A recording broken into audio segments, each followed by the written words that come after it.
the G20 to strengthen disaster resilience and response. Climate-induced natural disasters spare no country. Disasters know no borders. But their toll is heaviest on those without the means to recover and to rebuild.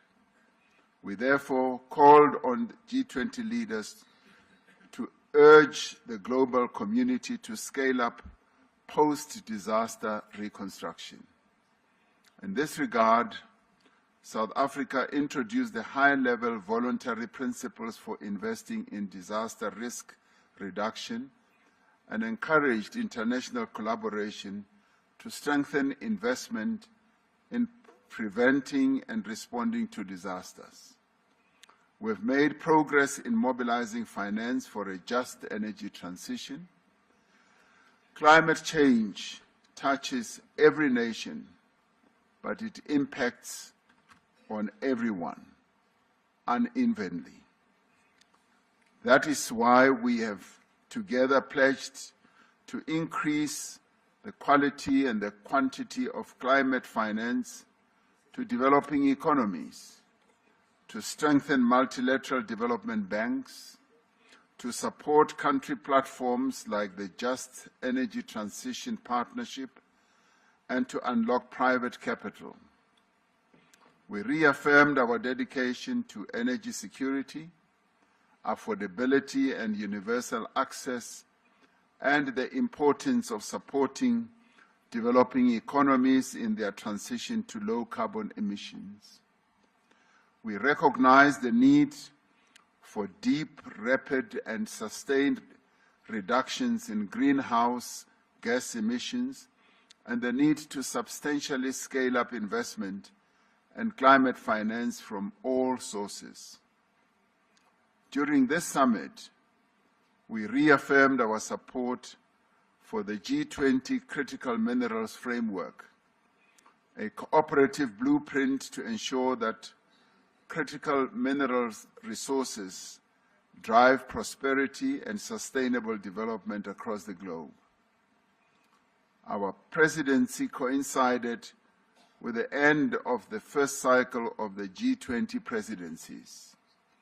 Following the mandate given to our presidency at the 2024 Rio de Janeiro summit, we undertook the G20 at 20 review, drawing on the diverse perspectives of participating members and guest countries as well. It is our hope that the recommendations of the review will serve as a helpful guide for the G20 to ensure that it remains fit for purpose in an ever-changing world. In fact, the indicative report already says that the G20's existence should continue as it serves a good purpose in giving guidance to the economic well-being of the world.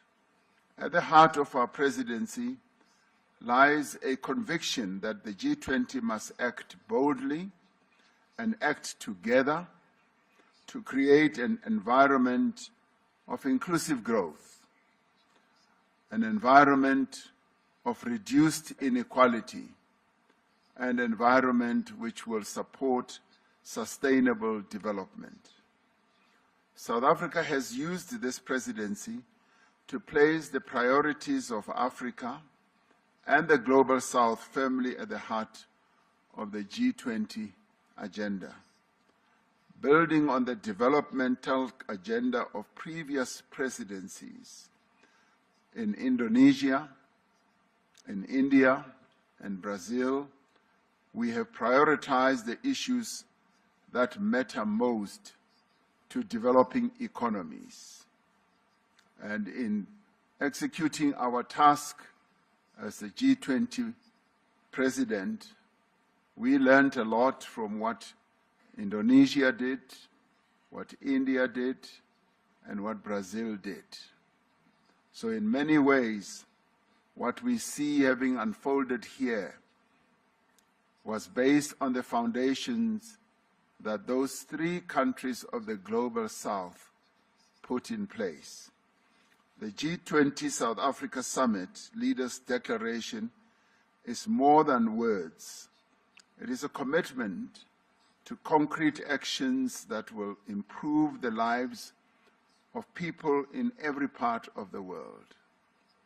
Our agreement on a declaration during this summit demonstrates the value of the G20 as a forum that can facilitate joint action on issues of shared concern.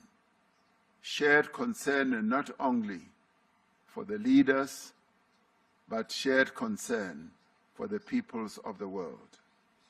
More than that, it reaffirms our renewed commitment to multilateral cooperation and our recognition that our shared goals outweigh our differences.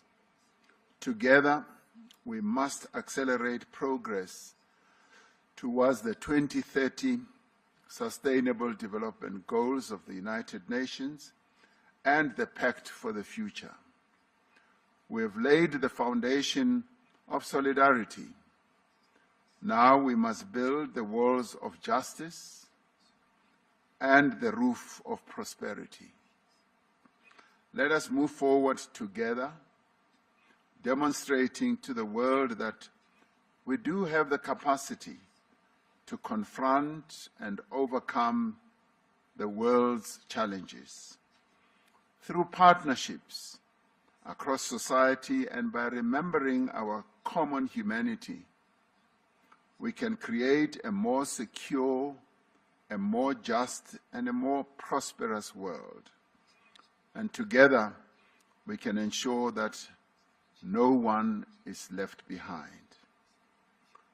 I now say that this gavel of this G20 summit formally closes this summit and now moves on to the next president of the G20, which is the United States, where we shall see each other again next year.